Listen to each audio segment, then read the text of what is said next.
بسم اللہ الرحمن الرحیم۔ السلام علیکم ورحمۃ اللہ وبرکاتہ۔ معزز سامعین، پیاری بہنوں، رمضان المبارک کا انتظار کرنا ایمان کی خوبصورتی کی علامت میں سے ایک ہے۔ الحمدللہ رمضان المبارک کی بابرکت گھڑیاں دوبارہ سے اللہ تعالیٰ ہماری زندگی میں لے کر آئے، اور اس مہینے میں ہم نے خوب نیکیاں کرنی ہیں انشاءاللہ۔ سب سے پہلے ہمیں اللہ سبحانہ تعالیٰ کو راضی کرنا ہے اور اس سے مضبوط تعلق قائم کرنے کے لیے جو کام اللہ کی نافرمانی کے ہیں انہیں چھوڑنا ہے، جیسے غیبت کرنا، جھوٹ بولنا، بدگمانی کرنا، فضول گوئی کرنا۔ اسی طرح ہمیں نیکیوں کی جستجو بھی کرنی ہے، مثلا نوافل کا اہتمام، قرآن کی تلاوت، تراویح پڑھنا، صدقہ خیرات کرنا وغیرہ۔ رات کی کچھ گھڑیاں خاص رب کے لیے نکالیں، اللہ رب الکریم سے باتیں کریں اور تراویح لمبی قرات کے ساتھ پڑھیں۔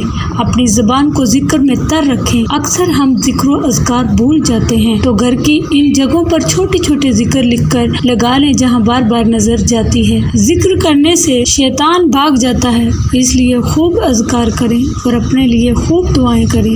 شب قدر کو تلاش کریں، اعتکاف کریں، شروع رات میں آرام کریں، آخری تہائی رات میں عبادت کریں۔ اللہ سبحانہ تعالیٰ اس رمضان کو ہم سب کے لیے رحمت، مغفرت اور جہنم سے نجات کا ذریعہ بنا دے، آمین یا رب العالمین۔